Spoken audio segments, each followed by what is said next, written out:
Well, good morning, everybody. And today is Tuesday, March 9 of 2021. And my name is Miguel Cortines. I'm President and Executive Director of the Canadian Council for the Americas, Alberta.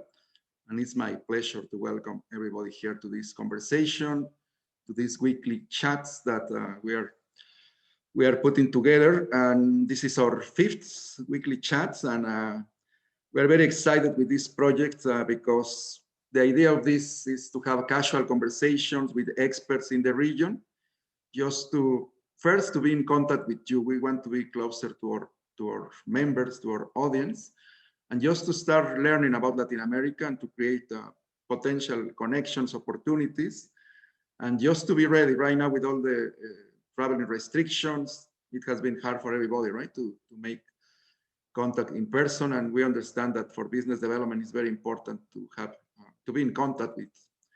So we hope that you can find these seminars relevant, important, and useful for your business development. And today I'm very glad to welcome to Roger Machado, who is here with me, part of the board of directors of the Canadian Council for the Americas. Welcome, Roger.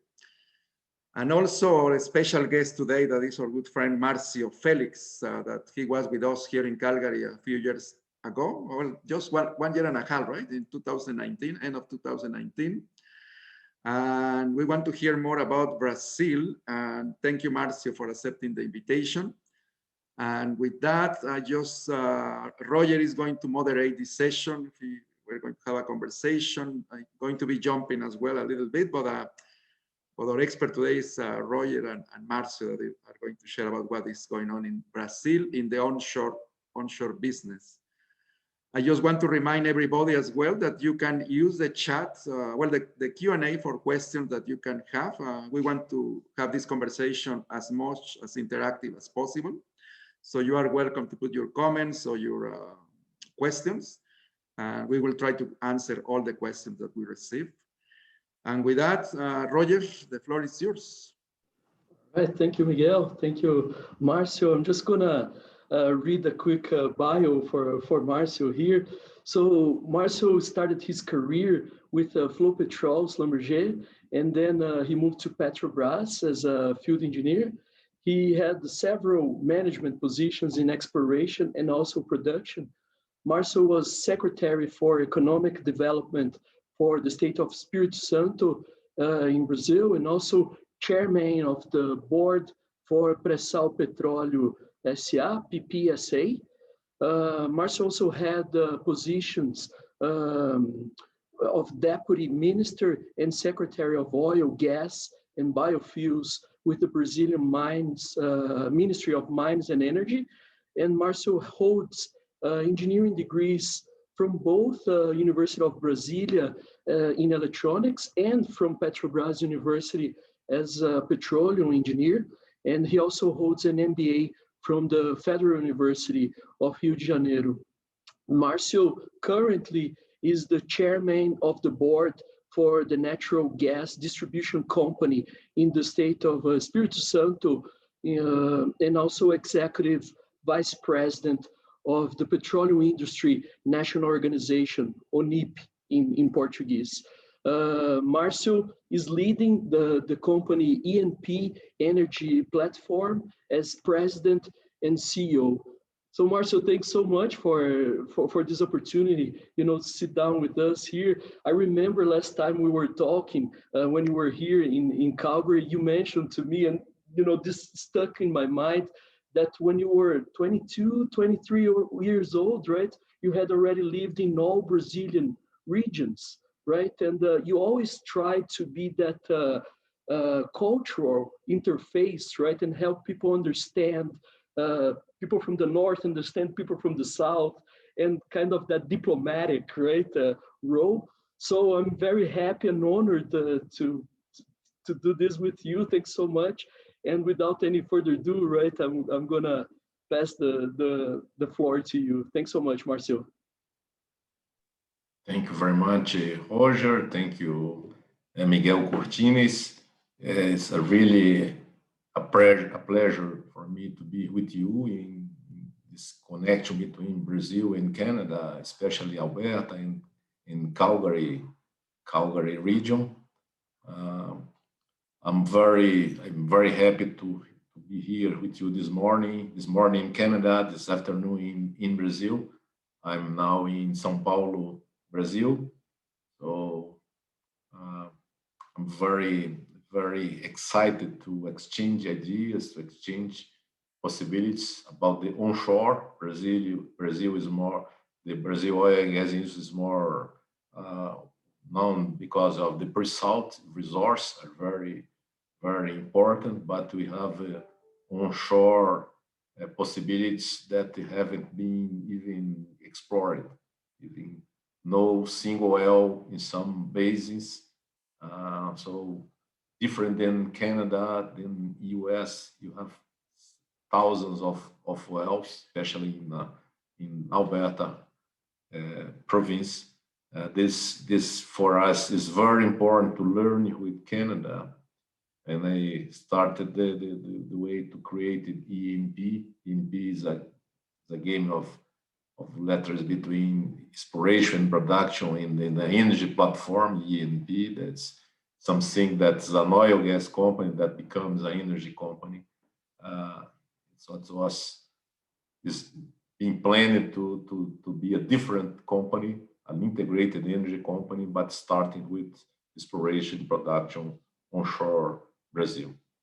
I have a presentation to share with you. Let's see if I'm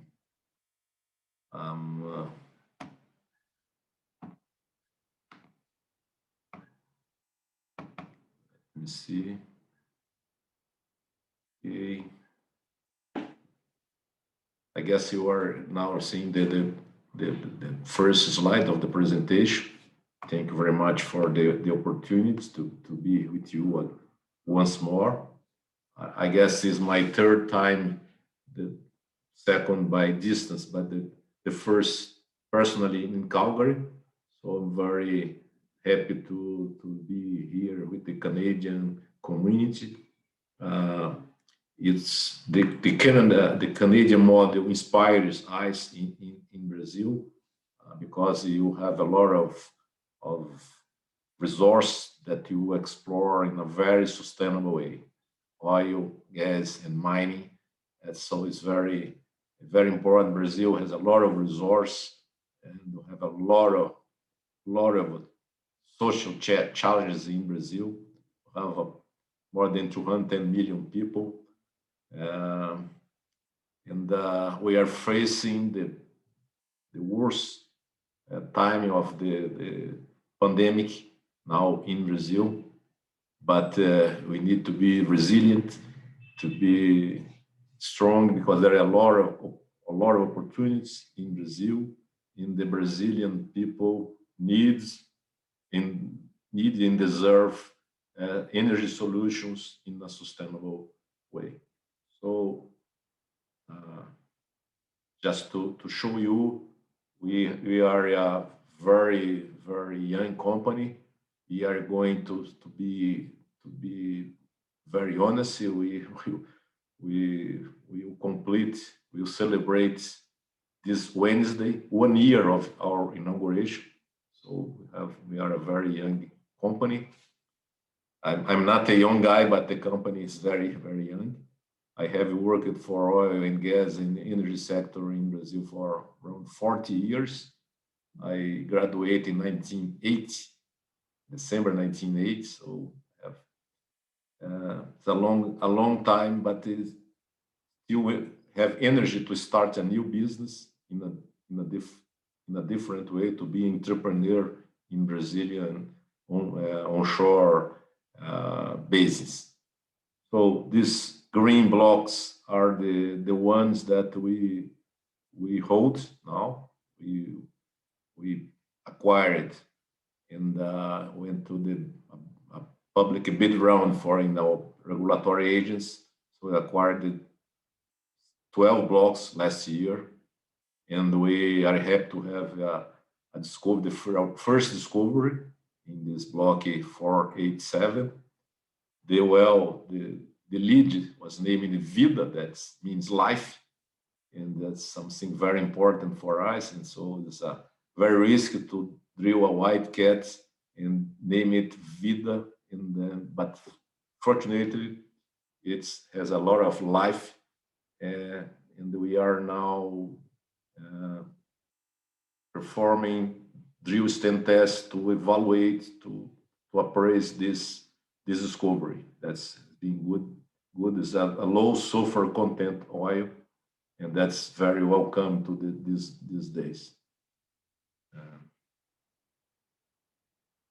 We have not only exploratory blocks, but we have three mature fields, and with these mature fields, we have gas infrastructure.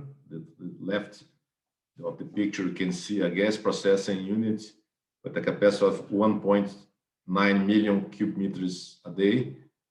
And this facility is connected to the grid in Brazil. Brazil has not a lot of gas pipelines, but in the eastern coast, we have connections, and this area is connected to this plant. This facility is connected to the main pipelines in Brazil. And to the right, we have a liquid treatment plant with a capacity of 25,000 barrels per day, and for oil, 7,500. This is for onshore. This something can look small, but is a very key asset for the onshore development in the state of Espírito Santo in Brazil. Of course, to understand Brazil now,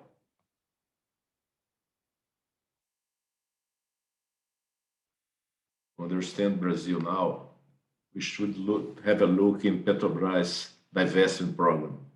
At the same time, almost at the same time, Petrobras decided to divest all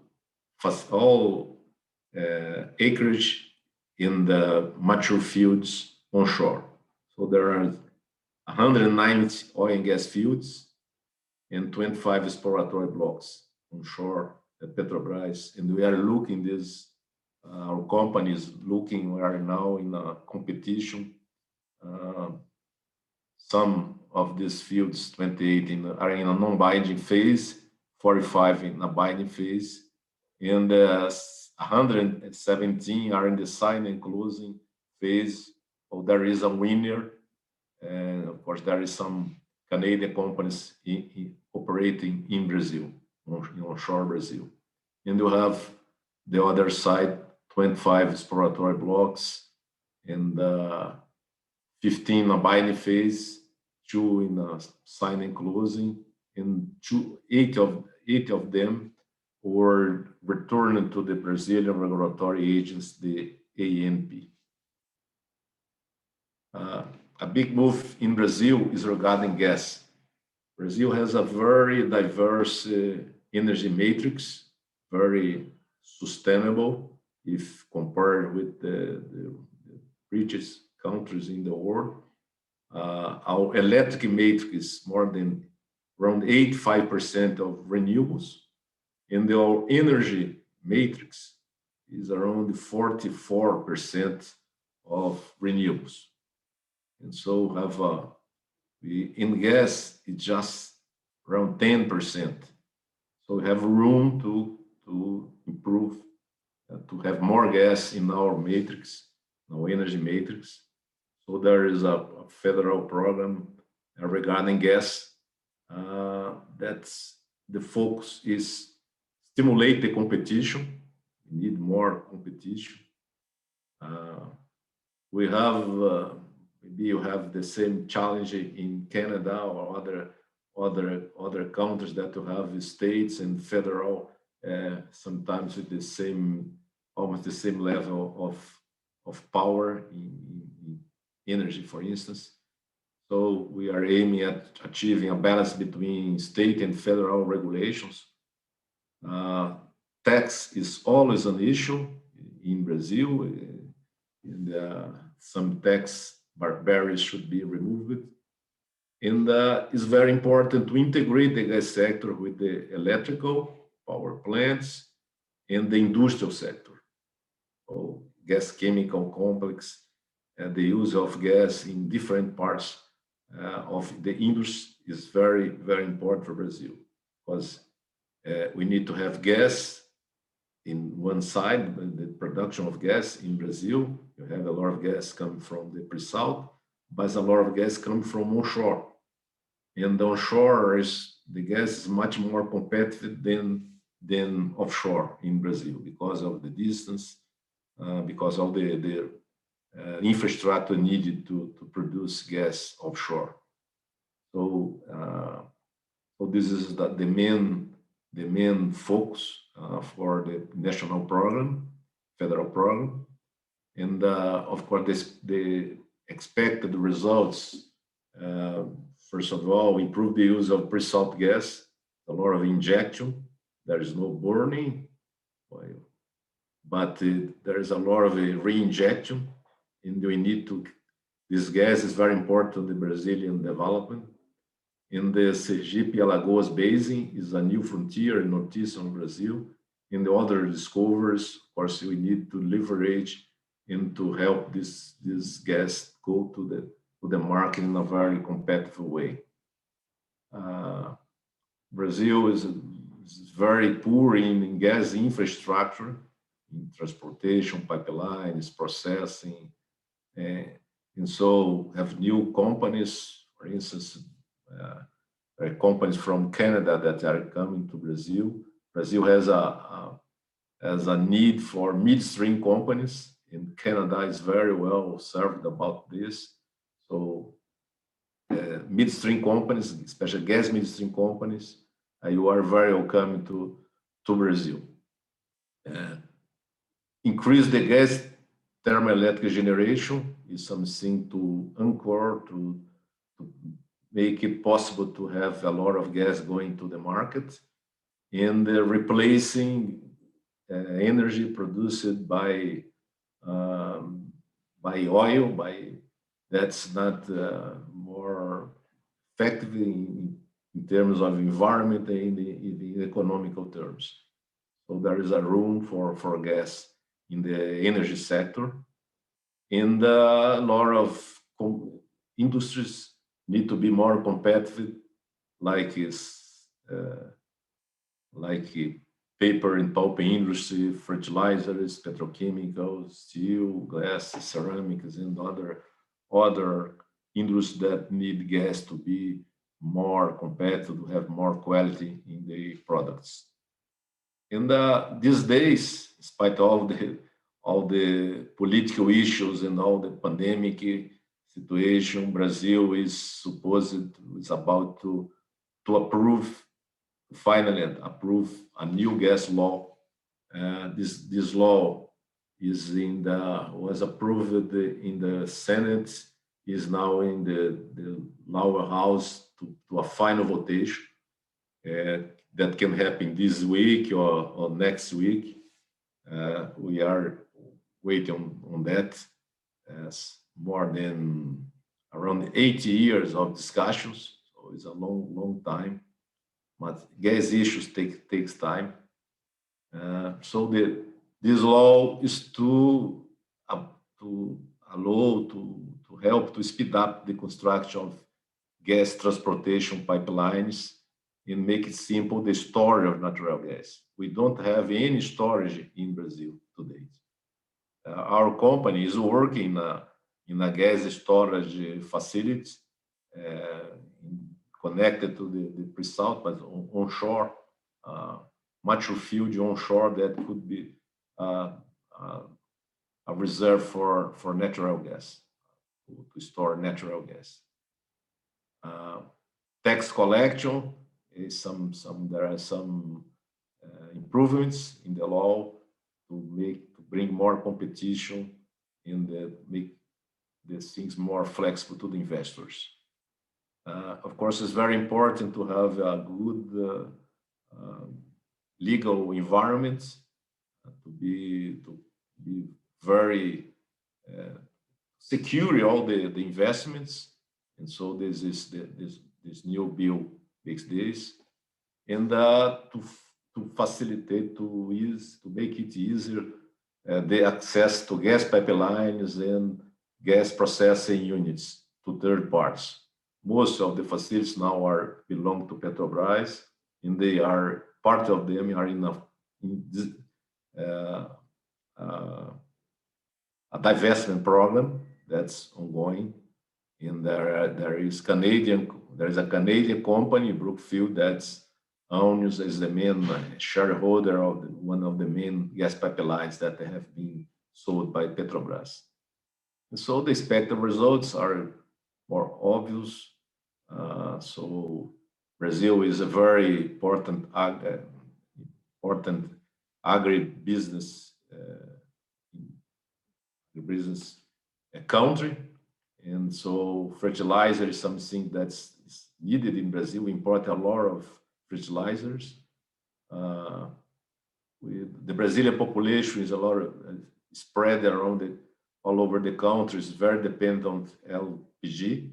So we need to make it cheaper and more accessible. So that's a lot of the obvious results, obvious outlines. We have a very important onshore program, a federal program, to develop the onshore. Is the REACT. REACT is to redevelop, to rediscover the onshore. As a matter of fact, onshore hasn't been discovered yet in Brazil. So we have a policy, a priority of the federal government, not only the government, the state. It comes from other presidents. So there is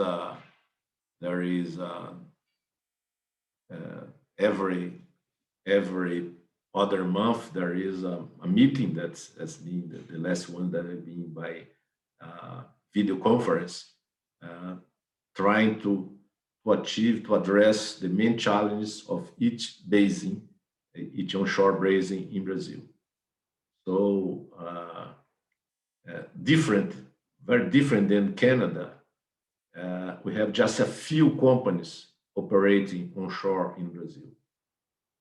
You need more and more, not only operators, but service providers. A lot of solutions for onshore. The good news for Brazil that we have a lot of people, young people, motivated, studying a lot to go to the oil and gas industry. And we have very skilled people that have left Petrobras. These people are leaving Petrobras these days.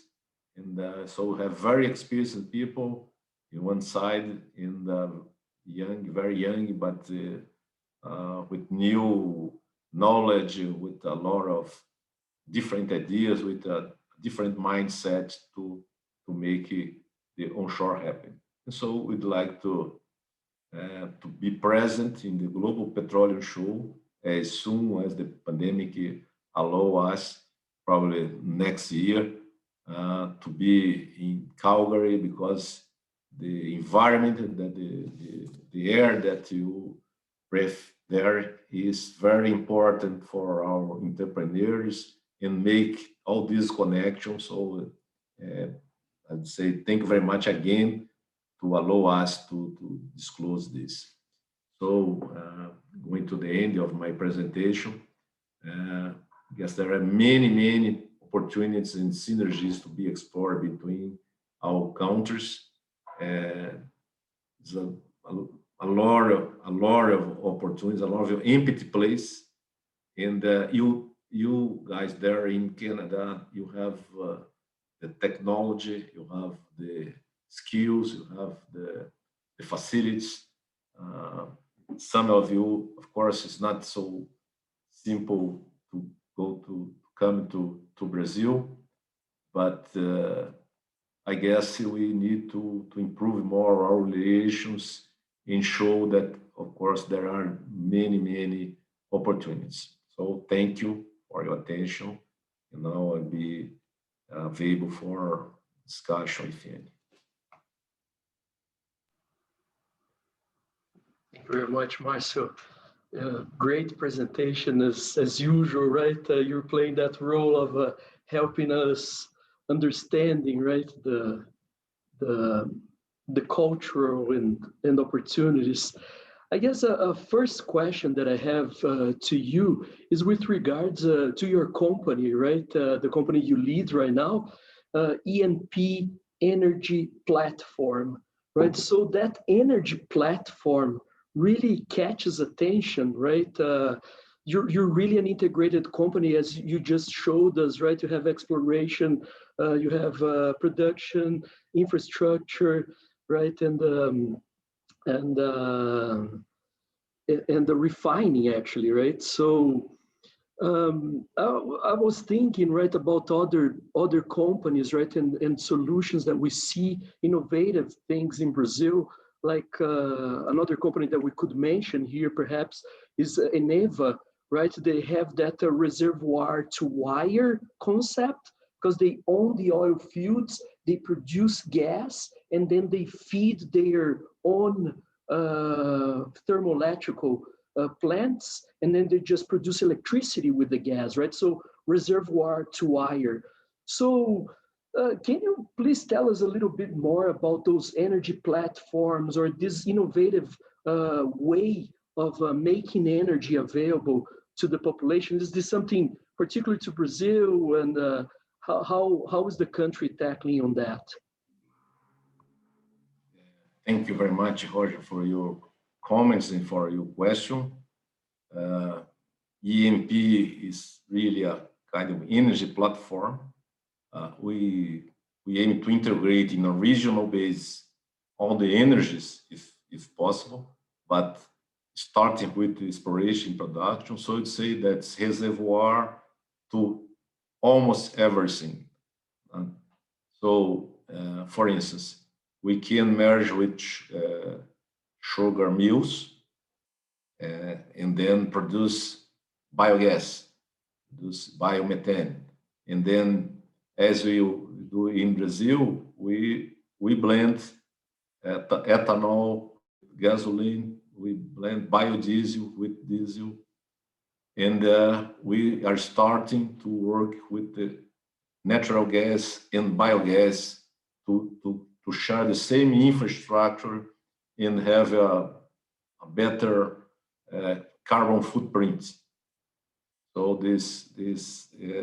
the idea, and to use, as we were talking to Canadians or to people who are dealing with Canada, we're looking at the mining sector as well. So there are some connections between gas. For instance, we have a very important salt deposits in the same place you have onshore blocks for instance, in the Espírito Santo. So we are trying to work how we can promote, how can use this richness in favor of the population, making a kind of energy ecosystem integrated and open to different source of energy, solar, wind, but especially, but working not only with the gas, but with oil, but oil not to produce diesel or gasoline, but more focus in asphalt, in lubricants, in maritime fuel, bunker with very low sulfur content. So it's a way that we can help the environment, help it not being out of the industry. So working in some niches and looking the empty space and then integrating the big figure in one big business, but a network of small business that make big business. Oh, fantastic, Marcio. It's really interesting to see how the renewables, right, can integrate, and this is a really fantastic approach. Um, I have another question here, and I see that some people from Alvo Petro is also online, right? So I thought I would ask, like Alvo Petro is a Calgary-based company, right? They have assets in Brazil, and in fact, in their last corporate presentation, they mentioned the agreement they have with a Canadian company, right? Enerflex, for gas treatment. In fact, they mentioned that this project is the first 100% independently controlled natural gas pipeline and treatment facility for gas in Brazil. So the very first, right? And we see two Canadian companies involved with that, right? So I know you've already mentioned, like for midstream, right? The Canadian experience for midstream, but what are, the needs and, take into consideration the expertise and the experience that Canada has.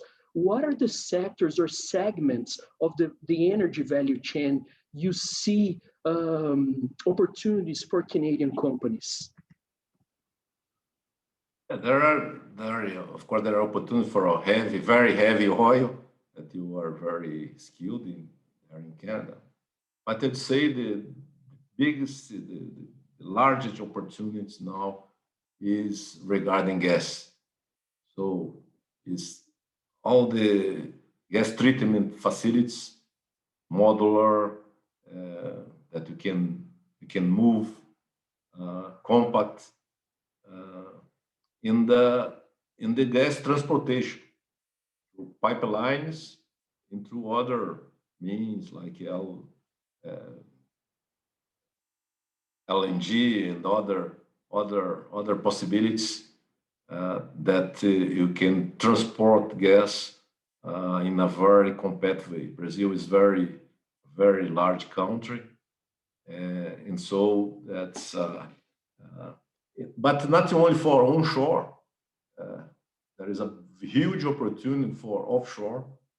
We don't have a kind of gas grid like you have in North Sea or in the Gulf of Mexico, or you have in Canada the big trunks. So there is a lot of room. There's a business that has not started. It's only Petrobras approach to make the production possible, not as a business. We are looking this. We are working in a hub. Brazil don't have a hub. We have some roots, not hub. So we are trying to create the first hub in Brazil, connecting the gas grids in the state of Rio, offshore state of Rio, and the offshore state of Espírito Santo. Because there are two grids that are not connected. So instead of having a gas well producing to a single gas treatment plant, how about to have a gas well or a gas platform producing to 5 different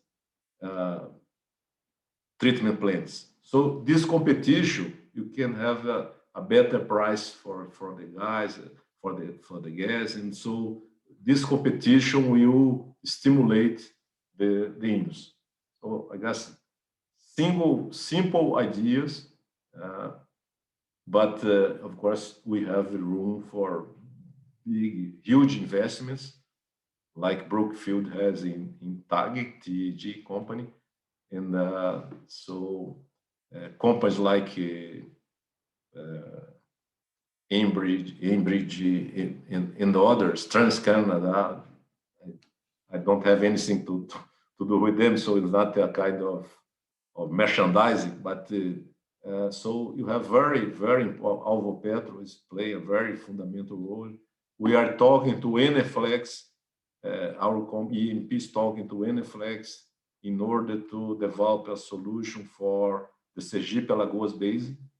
It's something that's now can plan just from the beginning. And now it starts the same model that was used in the past in campus base, that have a discovery, then you have a pipeline. And so we need to plan and integrate this to be more competitive, to make the gas important for the energy matrix. We started looking for the midstream. I see. Fantastic, Marcio. Yeah, thanks so much for that. It's good to understand the role, right, for gas, right, and the need. But I also wanted to switch the gears a little bit towards oil, right? I know that you mentioned, using oil to not only produce diesel or gasoline, but also for lubricants, right, asphalt and that kind of stuff. But I wanted to ask you a little bit about the players, right? We can mention here, for example, PetroRecôncavo, Maha, right? Maha is an international company headquartered in Sweden, but they have a a technical office here in Calgary, right? Also 3R Petroleum, right? 3R recently had that IPO, a pretty successful IPO in the Bovespa stock exchange, right? And from what I could understand, those companies are looking at enhanced oil recovery, right? And they're actually making very good progress and increasing the production, doubling, tripling the production that Petrobras used to have on those fields, right? I was looking at the Maha's presentation today, right? And just saw another Canadian company, right? Chapman Petroleum Engineering, right, was there. So here we go, right? We're talking about opportunities for Canadian companies, right? And there we go, another Canadian companies there. But my question to you is, so for the major fields, right? Are there opportunities for the oil as well? What are the companies achieving with that recovery, enhanced recovery? This is a very important question. Of course, you need to understand the moment that we are living in Brazil. Petrobras divestment program is very large, encourage some companies to be created or coming to Brazil. 3R is a very young company, but they are looking to enhance the oil recovery from Petrobras previous oil fields. And of course, we're looking a little bit different, that we are exploring in the mature basins, frontier areas in the mature basins. This is our strategy for exploration at this moment. Of course, at the same time, we are looking infrastructure. We acquired some infrastructure. We are participating in the investment program of Petrobras, but we are trying to create, as I mentioned before, an ecosystem. It's not an isolated asset.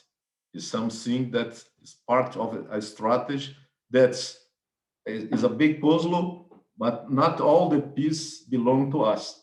We have different players, and the piece could be different, can be a different color, different design, but we will merge in a big picture. So that's the idea, because if you go just on mature fields, there will be a limit for that. Because after this round of Petrobras divestments, maybe we can have a second and third side effect, but to be very much smaller. And we need to discover, to open new possibilities. We are in hackathons, this program with the young people. We are stimulating them, the young people in Brazil and everywhere, to point, to show us where there is oil. But oil in the mature basis, based on a lot of seismic data, a lot of wells that were drilled in the 60s, 1960s, 1970s. On that time, heavy oil was something that was not commercial. Gas was not something. So we can have a look and discover without drilling a single well. So we are trying to make this picture. Of course, we are looking frontier basins for the future, but of course, will depend on the speed of the energy transition. But we envision that we have a lot of opportunities because every single well makes a difference for several families that live around. So in the onshore activities are near a very challenging place. So, I guess it's a mix, a blend of energy of the society, energy of the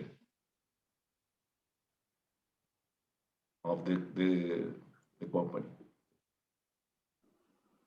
Perfect. Yeah, thanks so much, Marcel. I should have mentioned Methane as well, right? You're a partner with ENP there, and they're in the same focus, Yeah. right? They also have thermoelectrical plants, and it's different ways of delivering energy, right, to the society. Yeah. Yeah. I guess Miguel, I hand the word back to you. The floor is yours. Thank you, Roger. Very interesting the conversation, and of course, a lot of opportunities in Brazil for different Canadian companies with different services. I want to take some questions here from the audience, so we have a chance to jump in questions. We have Enrique Vergara that is asking is there onshore flaring and venting in Brazil? Please, onshore flaring in Is flaring and venting? Yeah, there are some cases, but is with the possibility to use the gas for different uses is something that is being banned. Of course, just very small production, but for us, for our company, ENP, we work to use, even if it's just a few cubic meters of gas per day, we are working to use in a commercial or something that helps the community. So, but you still have this challenge in Brazil. I don't have the figure for Brazil, but we have some isolated wells that unfortunately have this situation. Awesome, thank you. And Nana is asking about if the presentation will be available. I think we can share the presentation probably later after the event. And Nathan is asking, congratulations, Marcio, for representing Brazil so well. I have a question in terms of Brazilian unconventional resources. Unconventional has been one of the strongest sources in Canada as well in the US.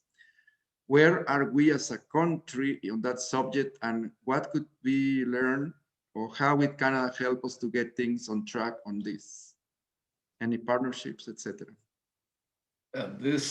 We have a challenge that is explore the conventional resource. Have less than 5% of the areas have been reasonably explored. So we have a lot of opportunities. The word fracking is something that was banned from Brazil, was banned from the Brazil has a lot of contrasts, but maybe for fracking, almost all the society is against. So this difficult to use. I like to say that you should use the word stimulate, not frack. Nobody wants to be fracked, but wants to be stimulated. And of course, depending of the power, the amount of water. So we have conventional fracking that we have challenged to overcome. But we have some place, we have unconventional reservoir, shale oil or shale gas, that's naturally fractured reservoirs that have produced since the 1960s. There's a field, important field in the state of Bahia, onshore, that produced from the shale rock without fracking. We work to have two pilots, two different bases, to have a kind of a transparent well that invite all the experts from the different areas, from the environmental bodies, from NGOs, from the government, from all the areas to attend, to understand that's possible in certain regions to explore unconventions in Brazil. We have, of course, a lot of potential because of the size of the Brazilian basin. We are, in terms of potential, we are among the 10 or the 80, the top 80 or countries.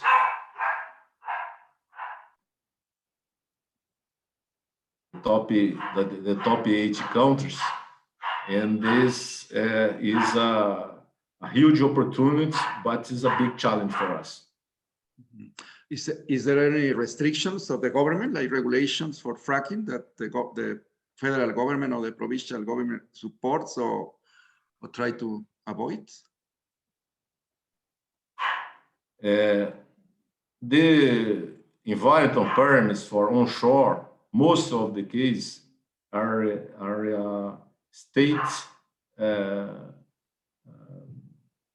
the states that have the power to give you a license. So some states, like US or maybe Canada, some states are more conservative, or more environmental driven, or I don't know, or not oil and gas states. So we have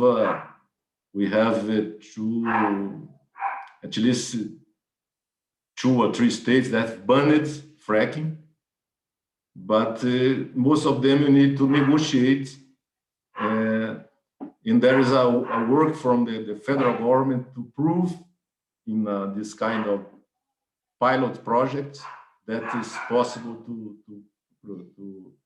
produce from shale oil, shale gas in Brazil. Thank you, perfect. No worry about the dog, because this is a casual conversation. Okay, we understand that we are at home, and that's fine. So we have a question from Don. And hi, Marcio. You spoke of the challenge to ship LPG product because it's spread all over Brazil. Were you specifically speaking about onshore transportation challenges or another challenge? Thank you. For LPG, Brazil imports a lot of LPG. So depends on the price especially in US. Of course, depends on the exchange rate of our Brazilian currency in US dollars, reais in US dollars. And but of course there is a lot of good way to transport gas, LPG, for the whole population. This is not the main issue, but is the tax is one issue, but especially the imports that move from time to time. So Brazil needs to produce more LPG and have more natural gas to replace natural gas or by pipeline or other ways to go to the population. But it's a very large country. Of course, for Amazon, it's impossible to think about pipelines.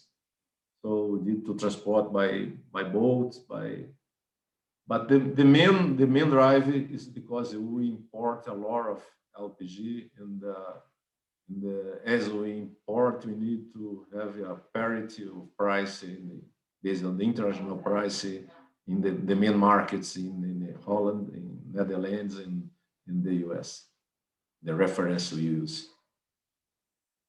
Excellent, excellent. Well, those are the questions that we have right now. We have another one from I'll do it here. Are methane gas emissions reductions a priority? Oh, I'm losing the question.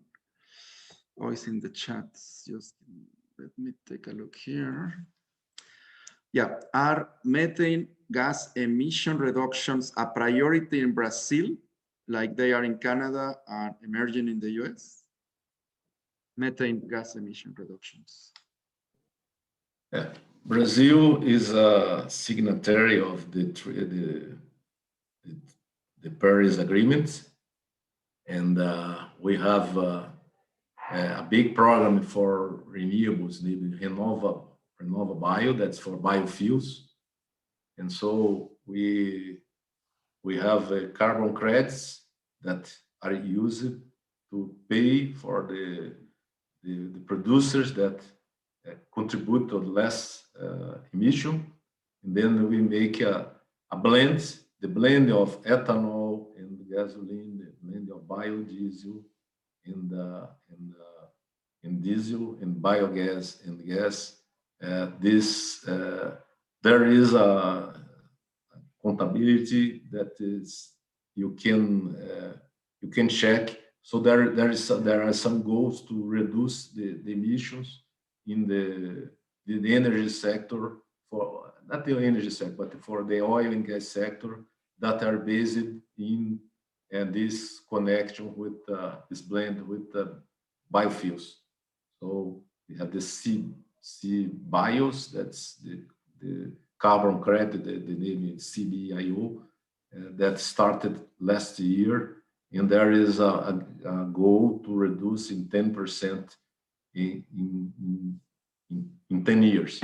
So we see that Brazil, in spite of all the conversations, all the talks, all the words you see in social media, but Brazil is one of the countries that's able to achieve the goals from the Paris Agreement. Excellent, excellent. Roger, do you have another question for Marcio in your questions? I saw a question from the audience here about the challenges for the major. What would be the major challenge to Canadian companies in Brazilian market, Marcio? Kind of generically. I guess it's not easy to simple answer, but I'd say that I would not say only the language, but I guess the cultural common understanding. As you mentioned in the beginning, I had the opportunity to live in all 5 different regions in Brazil. Inside each region, there are differences. So it's a diversity, even for us Brazilians, to understand each other is not so simple, because there are different mindsets. And so I guess to come to Brazil in a very pioneer way, without you need to take care to understand Brazil, because some years ago, I went to a conference in Calgary, attended a conference in Calgary, and there's something called Brazilian Day, come to invest in Brazil. And there was a lawyer there that made a presentation and said, at the end of the day, if you don't hire me, you'll be in trouble. Because Brazil is very hazardous, so I guess you need to understand, I guess, this way through this kind of conversation, this multilateral, bilateral dialogue, to be in GPS, to be here in Brazil. We need to get used to Brazil. Brazil maybe seem to be different, seems to be difficult, but Brazilian people are very friendly for anyone in the world, like the way Canada is. So I guess we have some points common, like have a lot of natural resource. Canada is the number one in the world in mining. Brazil has possibility to be, but Brazil is third, 3 or 4, but could be very close to Canada. So there's a lot of opportunities. So this we need to practice more this relation, and don't believe in the first guy that approach you. Well, we are very close to the end of the program, but there is another question here, and maybe we can take this opportunity to wrap up. But it looks like what the question is about. It looks like the ex-president Lula da Silva recovered his freedom, and with this, the chance to come to the public activities. To what extent is this notice going to alter the investment opportunities in Brazil? And probably just the general overview of the political environment in Brazil as well, Marcio. Have 1 minute only because we are closing. Yeah. Brazil is a very surprising country, even for us Brazilians. There is a saying that even the past changes in Brazil. So of course, there was a judgment. It's not very easy to explain in a few words. A judgment in the court. One of the judges made a decision, announced a decision yesterday. This decision can be changed, but Brazil is a country that always acknowledges all the people. We are not angry. So some years everything is pacified, and maybe President Lula has paid some years was in prison. He was out of the elections. Is now 75 or 70 something. So I don't know if he was a kind of myth. The president now is called myth, but Lula is really a myth. And maybe if he decide to run for election again, he can lose this kind of myth. I don't know if, but is a possibility. And in a democracy, you can run for elections, and let's wait. But I don't think that he'll change a lot the way that Brazil is, because there are a lot of, for oil and gas, there's no way back. Or Petrobras, they sold a lot of assets. So the opportunities onshore won't be changed by President Lula or even the pre-salt. It will be the same. I don't think that will be major change, because Brazil needs a lot of money, a lot of foreign investment, and he's very smart.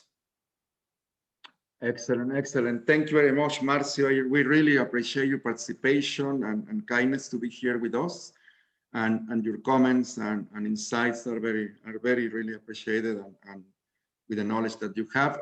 Thank you, Roger, as well, for the great moderation and great questions. To everybody that is watching here, thank you for your questions as well, for your participation. And just to remind you that next week we are having Victoria Contreras. She is the founder and CEO of the Conecta Cultura, it's a Mexican-based company. She's going to make a very high-level presentation about corporate responsibility in the petroleum industry. And you cannot miss that. And we are planning for the March 30th event with Peru. So we are a special guest, Julio Arboleda, that is based in Peru. And also for March 23, we want to invite, this is an event only for members of the CCA. If you are not a member, you can join as a member. It's a meet and greet. We are going to have the opportunity just to have a chat and to interact between each other. And with that, thank you very much. Have a great morning and see you soon. Thank you. Thank you, Ceci. Thank you, Miguel. Thank you, Roger. Bye-bye. Thank you, Obrigado, Marcio. Marcio. Thank you, audience. Bye-bye.